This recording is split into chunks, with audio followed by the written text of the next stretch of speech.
Kosar stands in, swings it out. Brennan makes the catch despite taking the hit just as he got the ball. He's thrown back. Markers come down again as they're swinging full speed at the 10-yard line. We had guys going right at it. That was Mike Merriweather. Lupe Sanchez was the man in coverage. Now they're really going at it. Delton Hall.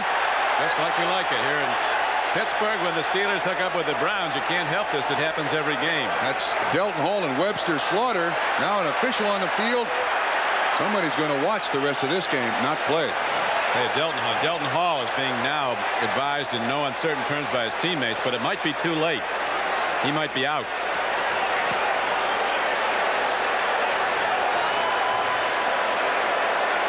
The officials are gathering on the sideline. There'll be a man advantage here. 2 minutes of power play. Coincidental minors. Get that game misconduct, though, for Delton Hall.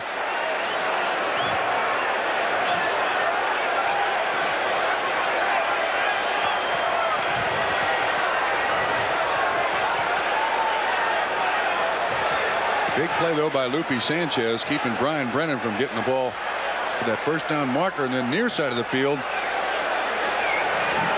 hockey game did break out.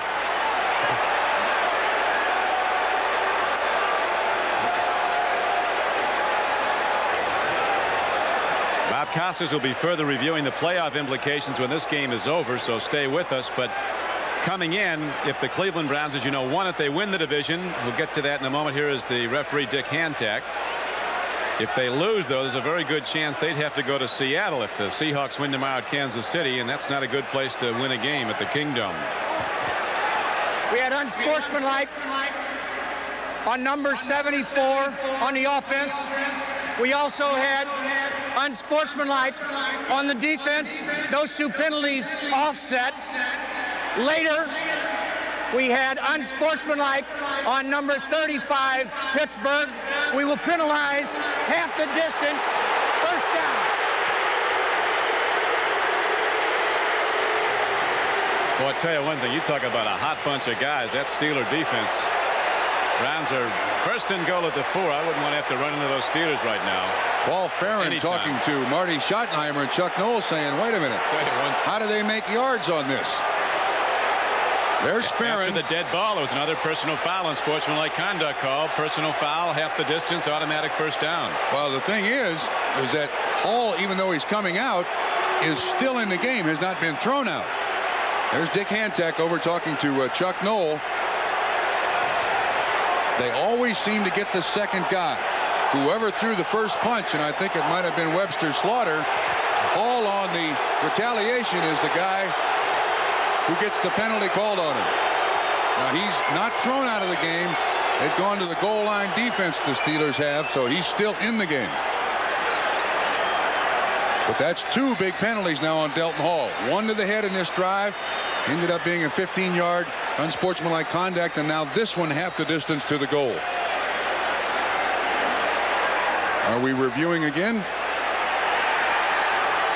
Maybe we're not done yet. Coach Knoll would like a full explanation. He's going to get it. Not easy being an official. When they're right, no one remembers. When they're wrong, no one forgets. 10:54 to play, 12-6. The Cleveland Browns are in the lead.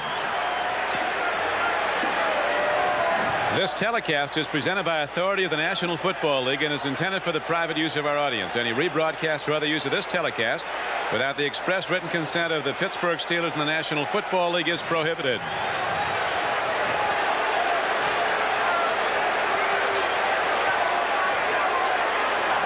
Marty says you don't have to tell me anything. I like it. Whatever you say is all right with me, Dick.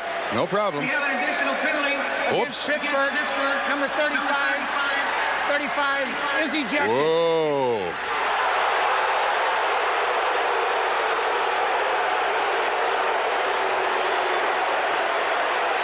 No wonder Chuck Knoll was complaining so much.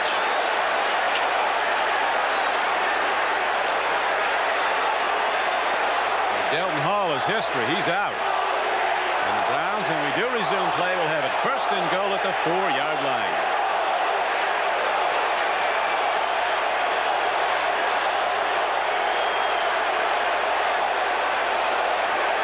Easy now. Delton Hall did have some indiscretions, but this guy has a tremendous spirit. He's going to be a tremendous player. He is already. You don't want to see guys making 15-yard penalty mistakes, particularly one that get him sent to the bench. But he is a big-time player. You can't call him a rookie anymore. He started every game this season that the regular players have played. And sometimes you do have to channel that energy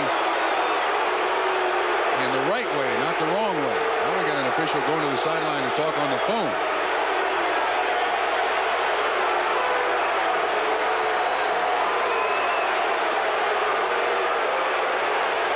There's Art McNally on the right, Pete Abatani on the left.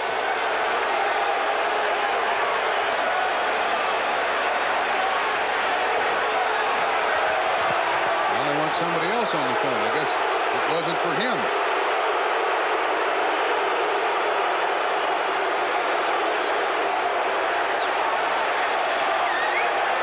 That's the umpire. Thorough they are, expedient they're not. Gordon Wells is the umpire.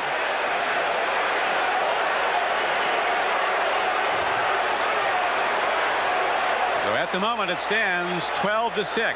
Cleveland Browns lead the game with 10:54 to play. Apparently there is a question as to where the ball could be spotted. Now, how big a play was that?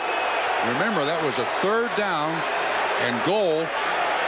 And because of the penalty on Delton Hall, 1st and goal. On the 2 offsetting penalties first, the Cleveland Browns would have had to try to kick the field goal. Another huge penalty on Pittsburgh.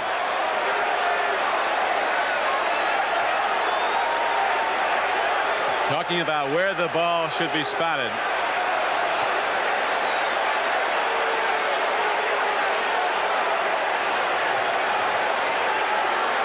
Do we go to local news? Or? There you see his equipment, the mouthpiece and also the earpiece for the umpire. He's the only one that's in contact with the instant replay.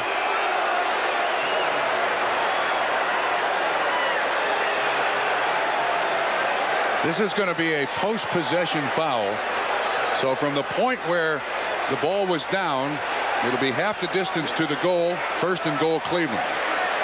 Pittsburgh has done a great job of keeping this drive alive for Cleveland. Yeah. Fouls were offsetting, and Delton Hall committed a personal foul after the ball was dead. So that was an automatic ejection, personal foul on the dead ball. Half the distance to the goal. 1st and goal, Cleveland Browns. The ball stays where it is. That's a monstrous play in this football game.